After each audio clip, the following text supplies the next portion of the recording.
여러분 지난 한 주일도 평안하셨습니까? 서재에서 전하는 말씀을 맡고 있는 호주 멜번의 남기영 목사입니다.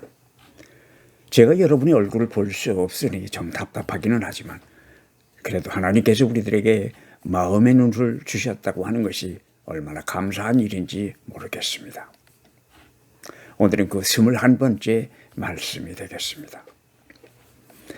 요한복음 13장 앞부분에는 예사롭지 않은 이야기가 하나 기록되어 있습니다. 하루는 예수께서 그의 제자들과 저녁 식사를 마친 다음에 느닷없이 대야에 물을 담고 어깨에는 큰 수건을 들은 다음에 무릎을 꿇고 앉아서 제자들의 발을 하나하나 씻기기 시작하셨던 것입니다. 그때 제자들은 어리둥절해서 어떤 제자는 아마 엉겁결에 발을 내밀기도 했을 것입니다. 당시 밖에서는 맨발에 샌들 정도를 신고 다니는 것이 보통이었으니 외출해서 돌아오면 손과 발을 깨끗이 씻는 것이 종교적 규례로 되어 있을 때였습니다. 그리고 남의 집에 귀한 손님으로 초대를 받게 되면 그 집의 하인이 물항아리와 대야를 가지고 와서 손님의 발을 씻겨주는 것이 그 당시의 풍습이었다고 전합니다. 그런데 선생인 예수께서 자기들의 발을 씻어주겠다고 하시니 제자들은 모두가 어리둥절할 수밖에는 없었을 것입니다. 그런데 예수께서 제자들의 발을 씻긴 것은 밖에서 집 안으로 들어온 후에 바로 있었던 일이 아닙니다. 식사가 끝난 다음이었다고 했으니 그때는 발을 씻을 때가 아니었습니다. 그러니 예수께서 제자들의 발을 씻기신 이 사건은 더러워진 발을 씻겼다기보다는 상징적인 의미를 갖는 것이었습니다. 그렇다면 제자들의 발을 씻기셨던 선생이신 예수님의 마음은 무엇이었겠습니까? 많은 사람들은 이 일을 가지고 제자들을 가르치기 위한 선생 예수의 시범 교육이었다고 말합니다. 그리고 실은 예수께서도 요한복음 13장 15절에서 제자들로 그렇게 행하도록 자기가 본을 보여준 것이라고 말씀하셨습니다. 그러나 이 사건은 선생인 예수의 단순한 시범 교육적 의미 그 외에도 깊은 상징적인 의미가 그 속에 담겨 있었을 것이라는 생각을 하게 됩니다. 예수께서는 그의 공생애를 시작하면서 많은 무리들 가운데서 12명을 택하여 제자로 삼았습니다. 그리고는 그들을 열심히 가르칩니다. 그러나 제자들의 배움이나 깨달음은 답답할 정도로 속도가 느렸습니다. 어떨 때는 제자들의 생각이 철저하게 세상적이었던 때도 많았습니다. 세베대 두 아들인 야고보와 요한 같은 사람들은 우의정과 좌의정을 꿈꿀 정도로 철저하게 세상적이기도 했었습니다. 그래도 예수께서는 인내를 가지고 그들을 가르치십니다. 그리고는 그의 가르침이 거의 끝날 무렵쯤 해서는 제자들 둘씩 짝을 지어서 각 동네로 전도 여행을 보내셨습니다. 이 전도 여행은 요새 말로 한다면 아마 교생 실습에 해당될 것입니다. 지금까지 배운 것을 실천에 옮겨보는 것입니다.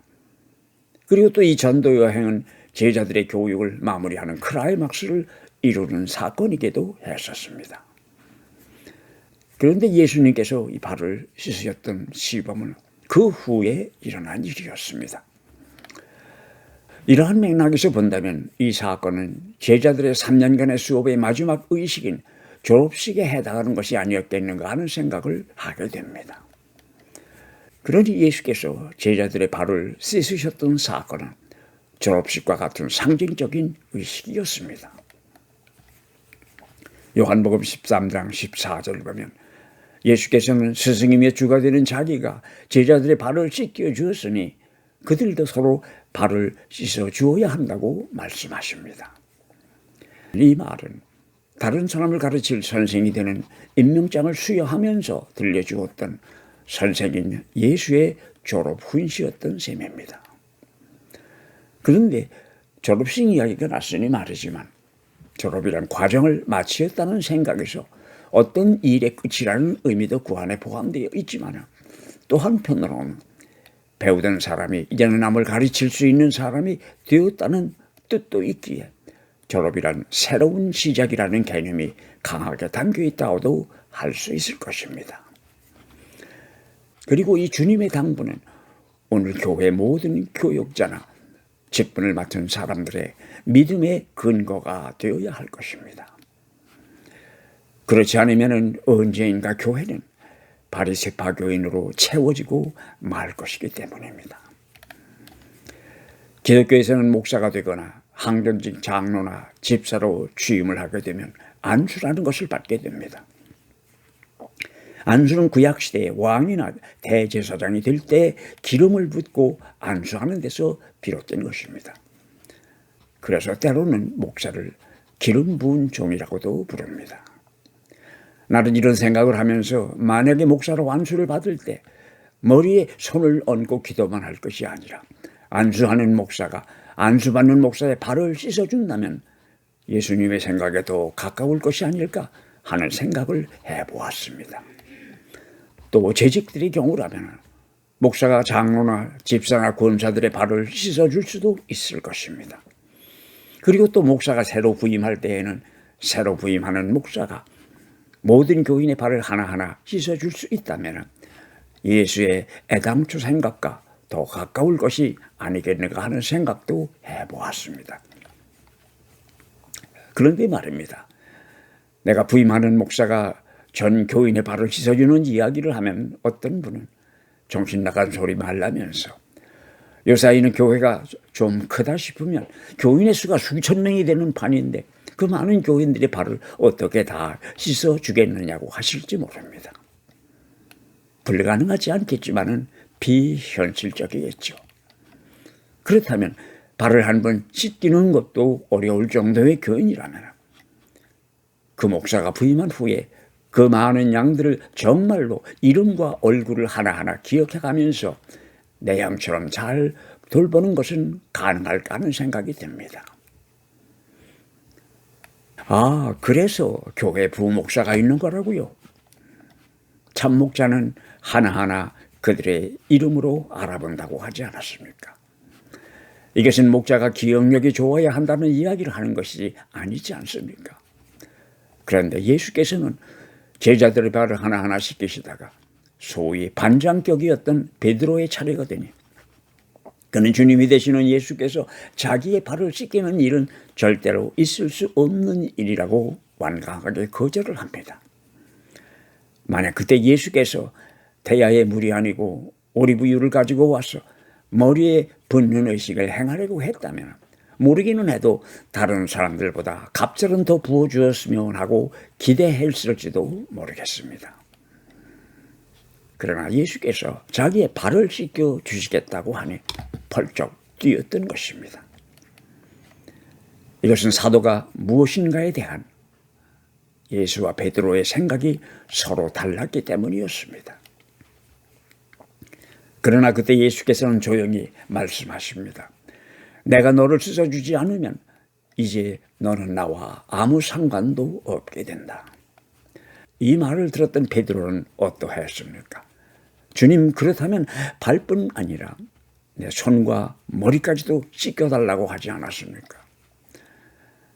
나는 성경의 이 대목을 읽을 때마다 이 얘기 한마디보다 더 믿는 사람들을 겁나게 만드는 표현이 있을까 하는 생각을 하게 됩니다. 너는 이제 나와 아무 상관도 없게 된다. 이 이야기는 내가 지금까지는 나와 상관이 있었지만 지금부터라도 상관이 없을 수 있다는 이야기이기 때문입니다. 그러니 이것은 내가 생명줄이라고 꼭 붙들고 있는 그 동아줄이 예수와는 아무 상관도 없는 줄일 수도 있다는 이야기가 되기 때문입니다. 우리가 붙들고 있는 그 구원의 줄, 그 끝에 정말로 예수께서 지금도 붙들고 계시는지를 가끔은 확인해 볼 필요가 있습니다. 먼저 믿는 사람이 이렇게 하니까, 이것이 교회의 전통이었으니까, 한국의 교회들이 그렇게 하니까, 이렇게 하면 다른 사람들이 내 믿음을 인정해 줄 터이니까. 이런 것들은 다 믿음의 성장을 위하여 도움이 될 수 있는지는 몰라도 믿음의 알맹이는 아닙니다. 정말로 중요한 것은 내 믿음입니다. 그리고 그 믿음의 표현으로 나타나는 믿음의 행위들이 주님과 상관이 있느냐고 하는 것입니다. 이것은 특히 믿음의 생활을 오래 한 사람들이나 교회에서 중요한 직분을 맡고 있는 사람들에게 아주 절실한 것들입니다. 내가 믿는 방법이나 생각이 절대적이며 최선의 길이라는 독선에 빠지지 않도록 유의를 해야 합니다. 이것을 때로는 믿음의 교만이라고도 합니다. 우리는 일상생활에서는 겸손을 잘 실천하면서도 믿음에 있어서는 교만한 사람들을 종종 보게 됩니다. 30여 년 전만 해도 한국의 교회와 경제가 같은 시기에 놀라운 성장을 하다 보니 한국의 교회들은 다른 나라의 교회들로부터 축복받은 교회라면서 선망의 대상이 되어 왔습니다. 특히 이럴 때일수록 우리는 주님의 말씀에 귀를 기울여야 할 것입니다.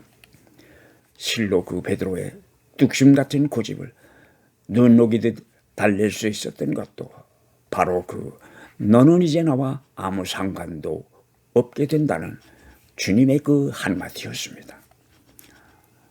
여러분 감사합니다. 그러면 즐거운 한 주일 보내시고 다음 주일 저녁 8시에 다시 뵙겠습니다.